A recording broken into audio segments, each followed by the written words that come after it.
The finance bill goes against the wills and expectations of poor Kenyans.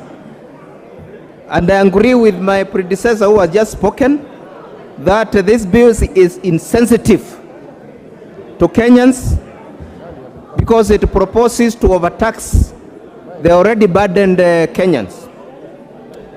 Mr. Speaker, Kenyans expected a bottom-up economic model which would put money into the pockets of people, the hustlers, and reduce the cost of living, among others.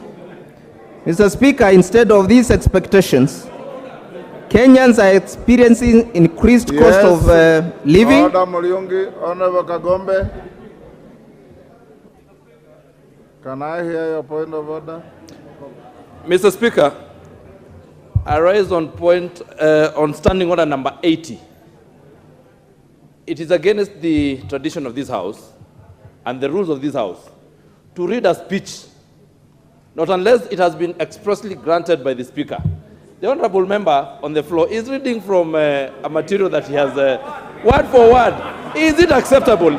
This is a house of debate, and Mr. Speaker, we are supposed to come here and debate. You cannot bring materials and import materials from other places and bring them here to Speaker to debate. And you're a ranking member, Mr. Speaker. Please, rule him out of order.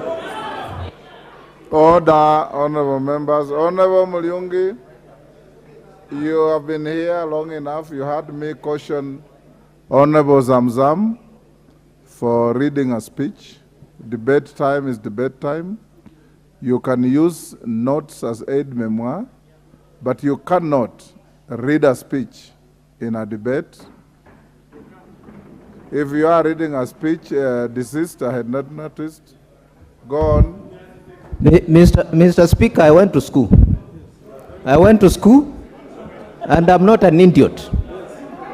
I'm looking at this report, and I have to refer to it. So when my eyes look down, that member should not say I'm reading a speech. And I'll continue to look down. Mr. Speaker, he is not my equivalent. Yeah? I'm the one who designed this chamber. Mr. Speaker. Order. Mr. Speaker. Order. Honorable Muriungi. Honorable Muriungi, I don't think Honorable Kagombe, sit down. I don't think Honorable Kagombe was malicious in that point of order. He perceived you to be reading, and I just told you, if you are reading, it is wrong. If you are not reading, you ignore it and carry on. You don't have to get agitated. These are your colleagues.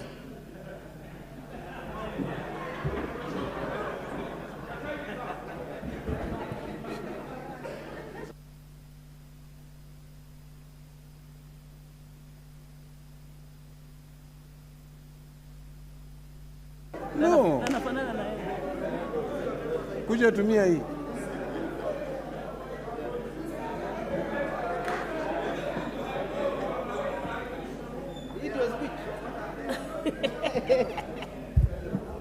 Mr. Speaker, I think there are people here who have nothing to do.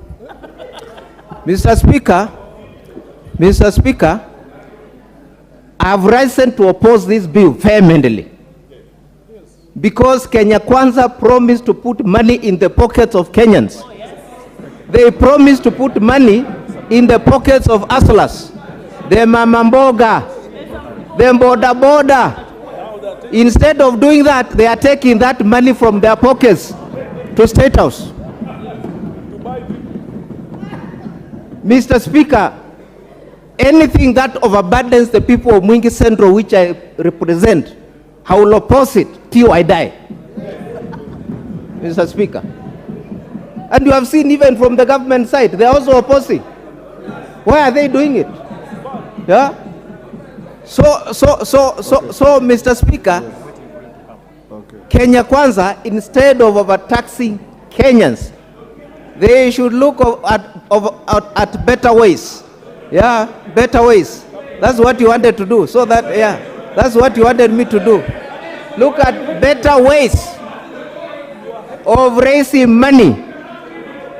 Instead of putting tax on unga, putting tax on fuel, which is going to increase bus fare, border fare.